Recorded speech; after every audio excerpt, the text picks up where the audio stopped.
أعوذ بالله من الشيطان الرجيم بسم الله الرحمن الرحيم الحمد لله رب العالمين والصلاة والسلام على محمد وعلى آله وسلم انشاءاللہ آج ہم سورہ نحل کے 11ویں رکوع کا مطالعہ کریں گے۔ اس سے پچھلے رکوع کا خاتمہ اس بات پہ ہوا تھا کہ اللہ تعالیٰ کے قانون کے مطابق لوگوں کی صلاحیتیں اور اختیار کار مختلف ہیں۔ اسی کی وضاحت کے لیے دو آدمیوں کی ایک ضرب المثل جو ہے وہ بیان کی گئی تھی، جن میں سے ایک شخص عقل و فکر سے بالکل عاری ہے، کسی شے پہ کوئی قدرت نہیں رکھتا اور خود اپنی ضروریات کے لیے بھی اپنے آقا پہ بوجھ بنا ہوا ہے۔ اس کا مالک اسے جہاں کہیں بھی بھیجتا ہے وہ کوئی بھلا کام نہیں کر کے آتا، وہ مجبور ہے، اس میں کسی کو نفع پہنچانے کی صلاحیت ہی نہیں۔ اب کیا ایسا شخص اس کے برابر ہو سکتا ہے جو صاحب امر ہے، ہر معاملے کا فیصلہ عدل کے تقاضوں کے مطابق کرتا ہے اور صراط مستقیم پہ چل سکتا ہے؟ ظاہر ہے یہ دونوں افراد کسی لحاظ سے بھی برابر نہیں ہو سکتے۔ آئیے مطالعہ قرآن کا آغاز اس دعا کے ساتھ کرتے ہیں کہ اللہ تعالی ہم سب کو قرآن کریم کا صحیح مفہوم عطا فرمائے۔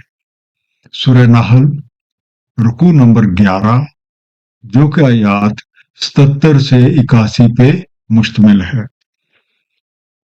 بسم اللہ الرحمن الرحیم وَلِلَّهِ غیب السماوات والارض، اور اللہ تعالیٰ کے لیے ہے آسمانوں اور زمین کا غیب۔ وَمَا أَمْرُ السَّاعَةِ إِلَّا كَلَمْحِ الْبَصَرِ أَوْ هُوَ أَقْرَبُ، اور نہیں ہے امر ساتھ مگر جیسے ایک جھپک نگاہ کی یا اس سے بھی قریب تر۔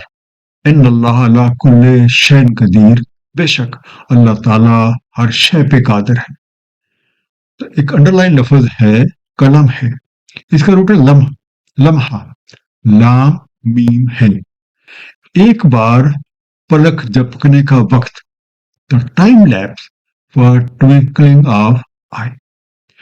غیب سے مراد یہ ہے کہ کوئی چیز موجود ہے لیکن ہمارے آواز کی محدود حد کی وجہ سے وہ غائب یا پوشیدہ ہے، لیکن جہاں تک اللہ تعالیٰ کا تعلق ہے وہ ہر چیز کو خوب جانتے ہیں، ان سے کوئی بھی چیز پوشیدہ نہیں ہے۔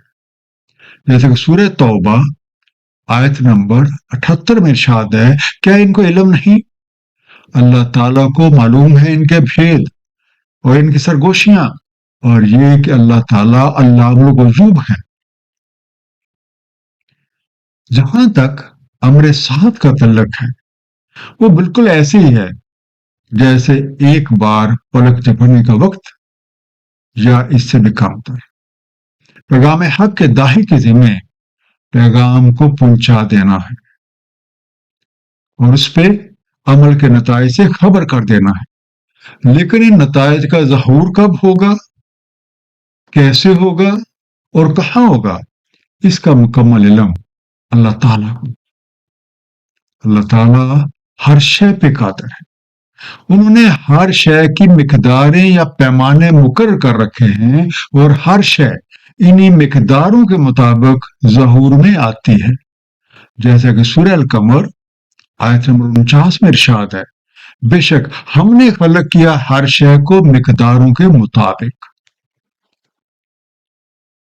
وَاللَّهُ أَخْرَجَكُم مِّن بُطُونِ أُمَّهَاتِكُمْ لَا تَعْلَمُونَ شَيْئًا، اور اللہ تعالیٰ نے تمہیں نکالا تمہارے ماؤں کے بطون سے، نہ تھا تمہیں علم کسی شے کا۔ وَجَعَلَ لَكُمُ السَّمْعَ وَالْأَبْصَارَ وَالْأَفْئِدَةَ لَعَلَّكُمْ تَشْكُرُونَ، اور بنا دیے تمہارے لیے سمع و بصر اور افادہ تاکہ تم شکر کرو۔ الافدہ اس کا روٹ ہے فاد، فے الف دال، دل پہ لگنا یا دل کی آنکھ کو بھی کہا جاتا ہے۔ انر آئی، اے قاری قرآن ذرا اپنی حالت پہ غور تو کرو کہ اس وقت جو تمہارے پاس صلاحیتیں اور استعداد کار موجود ہے اس تک پہنچنے کے لیے تمہیں کتنے ہی مرحلوں سے گزرنا پڑا۔ جب ہم اپنی ماں کے پیٹ سے نکل کر اس دنیا میں آئے تو حالت یہ تھی کہ کسی بھی شے کا علم نہیں تھا۔ ہمارے خالق اور مالک حقیقی نے ہمیں سماعت، بصارت اور افادہ جیسی نعمتیں بخشی تاکہ ہم علم حقیقی سے بہرہ مند ہو سکے۔ سماعت اور بصارت علم حاصل کرنے کے بنیادی ذرائع ہیں، جبکہ فاد وہ باطنی صلاحیت ہے جس کی مدد سے دیکھی گئی چیز عین حقیقت اور اس کی مدد سے حاصل کیا گیا علم بمطابق وہی ہوتا ہے۔ جیسے سورہ نجم آیت نمبر 11 میں ارشاد ہے، افادہ نے جھوٹ نہیں جانا جو دیکھا گیا۔ ان صلاحیتوں کو دینے کا ایک مقصد ہے کہ ہم انہیں اس طرح سے استعمال کریں کہ یہ ہماری اپنی ذات کی نشو و نما کا بھی باعث بنے اور ان سے مخلوق خدا کی بھلائی بھی ہو، اور یہی طریقہ شکر گزاری کہلاتا ہے۔ سورہ ملک آیت نمبر 23 میں اسی حوالے سے ارشاد ہے، کہہ دے وہی جس نے تمہاری نشو و نما کی اور بنا دی تمہارے لیے سماعت اور بصارت اور افادہ، قلیل ہیں جو شکر گزاری کرتے ہیں۔ الم یروا الی الطیر مسخرات فی جو السماء، کیا وہ نہیں دیکھتے پرندوں کو مسخر ہیں فضائے آسمانی میں، ما یمسکہن الا اللہ، نہیں انہیں کو تھامے ہوئے سوائے اللہ تعالیٰ کے، ان فی ذالک لآیۃ لقوم یؤمنون، بے شک اس میں نشانیاں ہیں ایمان رکھنے والی قوم کے لیے۔ جب اس کا روٹ ہے جب، جیم واو، فضا زمین اور آسمان کے خلا یا ماحول، مڈ ایئر۔ اس کائنات میں خالق اور مالک کی حقیقی نشانیاں ہر طرف پھیلی ہوئی ہیں، اور یہ نشانیاں ہمارے اندر بھی بدرجہ اتم موجود ہیں، لیکن ہم سے اکثر ان پہ توجہ ہی نہیں دیتے۔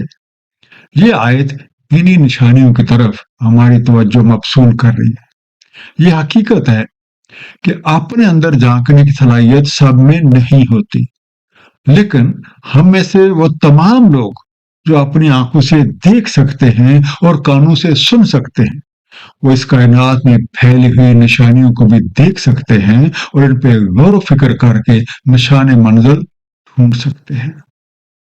لیکن ایسا صرف وہی لوگ کرتے ہیں جو اس حقیقت پہ ایمان رکھتے ہیں کہ یہ کائنات رب کریم نے بنائی ہے اور انہی کے بنائے ہوئے قوانین کے مطابق اس کا نظام چل رہا ہے۔ ان نشانیوں کا مشاہدہ ایمان کو پختہ کر دیتا ہے۔ واللہ جعل لکم من بیوتکم سکنا، اور اللہ تعالیٰ نے بنا دیا تمہارے لیے تمہارے گھروں کو جائے سکونت۔ وجعل لکم من جلود الانعام بیوتا تستخفونها یوم ذانکم ویوم اقامتکم، اور بنا دیے تمہارے لیے مویشیوں کی کھالوں کے گھر جنہیں تم ہلکا پھلکا پاتے ہو دوران کوچ اور دوران اقامت۔ ومن اصوافها وأوبارها وأشعارها أثاثا ومتاعا إلى حين، اور ان کی اون اور پشم اور بالوں سے اثاثے اور متاع ایک عرصے تک۔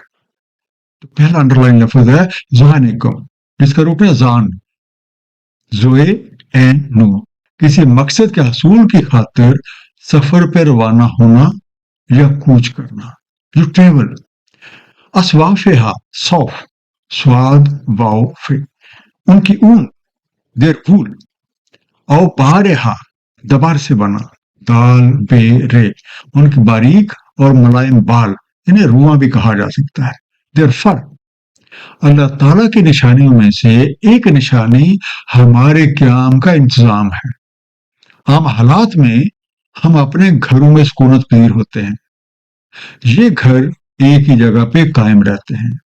اللہ تعالیٰ نے کمال مہربانی سے ہمیں مویشیوں کی کھالوں سے خیمے بنانے کا علم عطا کر دیا، اور یہ خیمے بنا کے ہم جب چاہیں انہیں اپنے ساتھ لے جا سکتے ہیں، جہاں ضرورت پڑے ڈیرا جمایا اور پھر وہاں سے کہیں اور کوچ کر گئے۔ یہ خیمے ہلکے پھلکے ہیں، نہ لگانے میں مشکل نہ اٹھانے میں دشواری.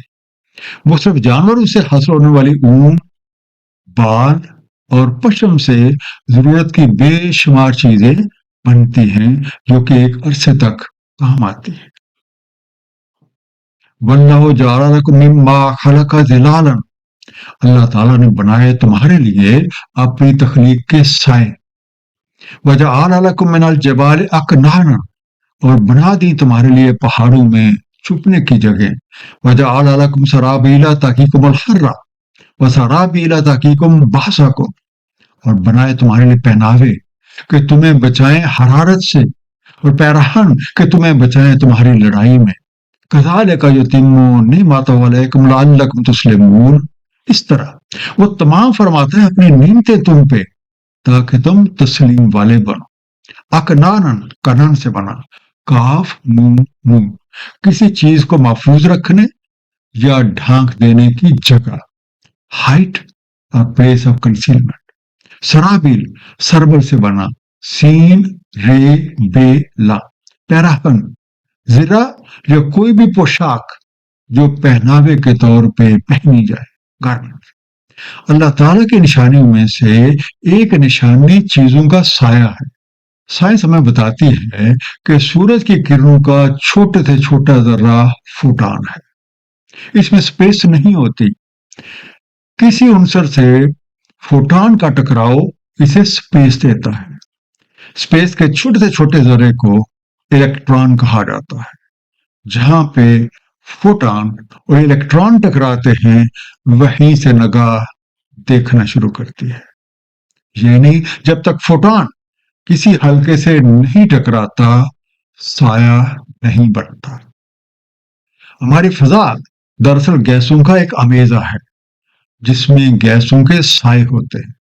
اگر رنگ کے سائے نہ ہوں تو ہم کوئی بھی چیز نہیں دیکھ سکتے.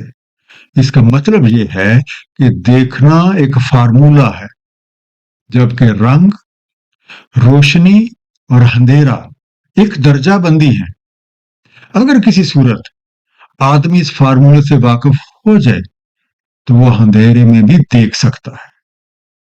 سورہ نحل آیت نمبر 48 میں ارشاد ہے، کیا یہ نہیں دیکھتے انہیں جو خلق فرمائی ہیں اللہ تعالیٰ نے اشیاء، ڈھلتے ہیں ان کے سائے دائیں اور بائیں سجدہ کرتے ہوئے اللہ تعالیٰ کو، اور وہ جھکے ہوتے ہیں. قدرت نے ان سائوں کے ذریعے انسان سمیت تمام مخلوقات کو سکون بخشا ہے، جیسا کہ زیر مطالعہ آیت میں بیان ہو. اللہ تعالیٰ نے بنا دیے تمہارے لیے اپنے تخلیق کے سائے اور بنا دیے تمہارے لیے باڑوں میں چھپنے کی جگہ. سورج کے بڑھنے اور گھٹنے کے ساتھ ساتھ سائے بھی گھٹتے ہیں اور بڑھتے ہیں. اس کا ایک مشاہدہ ہم اس طرح سے کر سکتے ہیں کہ ایک عمارت کا سایہ ایک وقت میں جتنا ہوتا ہے سورج کے گھٹنے کے ساتھ اس کا سائے کا سائز بھی مختلف ہو جاتا ہے. اور اس طرح تمام مظاہر بشمول آدمی کے سائے کی بھی یہی حالت ہوتی ہے. رات میں چاندنی کی روشنی اور مصنوعی روشنی میں بھی سائے بنتے ہیں. بہرحال سورج ایک روشن دلیل ہے جس کی وجہ سے سائے حرکت میں رہتے ہیں. سورہ الفرقان آیت نمبر 45 میں ارشاد ربانی ہے، ترجمہ، کیا نہیں دیکھا آپ نے کیسے آپ کا رب پھیلا دیتا ہے سایہ، اور اگر چاہتا تو کر دیتا اسے سکن، پھر ہم نے کر دیا سورج کو اس پہ دلیل. سلسلہ عظیمیہ کے امام حضور کلندر بابا اولیاء رحمۃ اللہ نے اندھیرے کو بھی روشنی قرار دیا ہے اور فرماتے ہیں کہ اگر اندھیرا روشنی نہ ہوتا تو رات میں فعال ہونے والے حیوانات بھی نہ دیکھ پاتے. فَإِن تَوَلَّوْا فَإِنَّمَا عَلَيْكَ الْبَلَاغُ الْمُبِينُ، پھر اگر یہ منہ موڑتے ہیں تو آپ پر ہے صرف پہنچا دینا کھول کر. یعرفون نعمت اللہ ثم ینکرونہا وَأَكْثَرُهُمُ الْكَافِرُونَ، پہچانتے ہیں اللہ تعالیٰ کی نعمت پھر منکر ہو جاتے ہیں اس سے، اور ان میں سے اکثر ناشکر ہیں. ینکرونہا نکر سے بنا، نون کاف ران، اس سے اجنبیت کا اظہار کرتے ہیں. دے اینیٹ اے دائی حق یہ لوگ اس قدر واضح حقائق پیش کرنے کے باوجود بھی رائے حق اختیار کرنے سے گریزاں رہتے ہیں، تو آپ کو فکر مند ہونے کی ضرورت نہیں ہے۔ آپ کے ذمہ صرف ہمارا پیغام ان تک پہنچا دینا ہے۔ سورہ تغابن آیت نمبر 12 میں ارشاد ہے، اطاعت کرو اللہ کی، اطاعت کرو رسول کی، بس اگر تم نے منہ موڑا تو ہمارے رسول پر ہے صرف پہنچا دینا کھول کر۔ داعی حق کی ذمہ داری صرف پیغام پہنچا دینا ہے۔ اب یہ لوگوں کے اپنی صواب دید ہے کہ وہ اس پہ ایمان لاتے ہیں یا اسے منہ موڑتے ہیں۔ ہر کوئی اپنے اعمال کا جواب دہ ہے۔ اس دنیا میں سب سے بڑی نعمت ہدایت ہے۔ جو لوگ پیغام حق پہ ایمان لے آتے ہیں تو ان کی رائے حق پہ چلنے کی تربیت کی جاتی ہے۔ آیا نمبر 83 سے ہمیں کفر یعنی ناشکری کی وضاحت بھی معلوم ہوتی ہے، اور وہ یہ ہے کہ پیغام حق پہنچ جانے، اسے پہچان لینے کے بعد بھی اس سے اجنبیت کا اظہار کرنا اور اس پر عمل کرنے سے انکار کر دینا کفر اور ناشکری ہے۔ نعمت کی شکر گزاری کا طریقہ تو یہ ہے کہ اس نعمت کو اپنی ذات کی نشو و نما اور مخلوق خدا کی بھلائی کے لیے استعمال کیا جائے۔ اس رکوع کا ایک مختصر خلاصہ: اللہ تعالیٰ علام الغیوب ہے، ان سے کوئی بھی چیز پوشیدہ نہیں ہے۔ ان کی قدرت کا یہ عالم ہے کہ ہمارے ساتھ آنکھ جھپک یا اس سے بھی کم وقت میں برپا ہو سکتی ہے۔ انہوں نے ہر شے کی مقداریں مقرر کر دی ہیں، اور اس کائنات میں مختلف امور مقداروں کے قانون کے مطابق ظہور پذیر ہو رہے ہیں۔ اسی قانون کے مطابق ہم اپنی پیدائش سے موت تک کے مختلف مراحل سے گزرتے ہیں۔ اس مہلت کے دوران اصول مقصد کے لیے اللہ تعالیٰ نے ہمیں سمع، بصر اور افادہ جیسی نعمتوں سے نوازا ہے تاکہ ہم اپنی راہ کا انتخاب سوچ سمجھ کر کریں۔ اللہ تعالیٰ کی نشانیاں اس کائنات میں ہر سو پھیلی ہوئی ہیں، اور خود ہمارے اپنے اندر بھی۔ ان نشانیوں کا مقصد یہ ہے کہ ہم ان پہ غور و فکر کر کے اپنے حقیقی خالق اور مالک کی پہچان حاصل کریں اور حق کی بندگی ادا کریں۔ پیغام حق لوگوں تک پہنچتا رہا ہے اور پہنچتا رہے گا۔ اس پہ عمل میں ہماری فلاح اور اس کی مخالفت کا انجام عذاب ہے۔ اللہ تعالیٰ ہم سب کو قرآن کریم کو صحیح طور پہ سمجھنے اور اس پہ نبی پاک صلی اللہ علیہ وآلہ وسلم کی سنت مبارکہ کے مطابق عمل کرنے کی توفیق عنایت فرمائے۔ صدق اللہ العلی العظیم، صلی اللہ تعالی علی حبیبہ محمد وآلہ وسلم۔